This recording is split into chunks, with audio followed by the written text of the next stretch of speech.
We had about a 6-month run up until the G8 meeting in which we had 45 different religious and interreligious organizations that were involved in the process of the conversations represented their individual religious communities, from Baha'is to Zoroastrians, and then everyone in between, Christians, Jews, Muslims, Jains, you name it. Organizations that work on development-based stuff and do interaction and advocate, like World Vision, Bread for the World. We had a representative from New Evangelical Partnership at our meeting for the statement. So it's that sort of thing.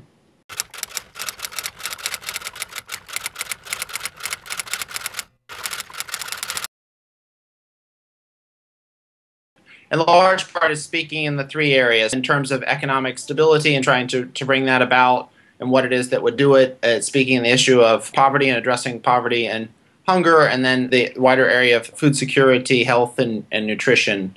It's basically making a few different recommendations in each different area, asking the governments to be mindful of sort of what I call in the Christian tradition the least of these in terms of how it is that they make policies and who it is that they affect.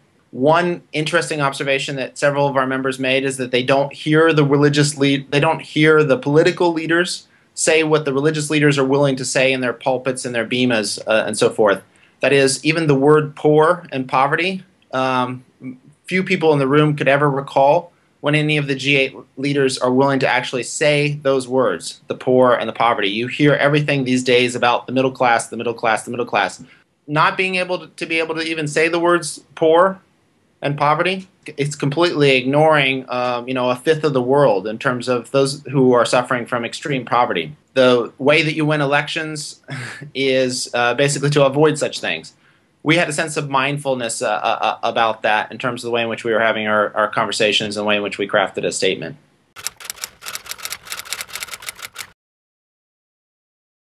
There are a number of other things that we would have liked to have seen sort of overall from the context of the summit in terms of the number of issues that folks would have liked to have seen. Personally, I feel that there's a bit shortchanged. It's not really clear how they'll accomplish the things that are listed in the new Alliance for Food Security and Nutrition, that objective. They just pulled together folks literally in the couple of days beforehand in terms of the private investment part of it. The details of it in terms of timelines and targets and so forth are not as obvious and clear as what they were with, say, for example, the Millennium Development Goals. A number of our religious and interreligious communities that are involved in at the table said it's time now to sort of name new ways in which we're going to address meeting the Millennium Development Goals and to name new types of ways and structures that will actually do something after we've hit the 2015 mark and had whatever success we have with that. How will we hold ourselves accountable in the future? What new goals will we set before ourselves? And so there was really kind of a hunger for doing that. I would imagine quite well in 2013 and certainly by 2014 you're going to see initiatives come from the religious and interreligious sector to try to encourage a particular sort of approach with regard to new types of development goals, that sort of thing. Religious communities have, particularly in the U.S. context, have contributed a lot in terms of setting up these types of vehicles and encouraging and asking for things from the U.S. government.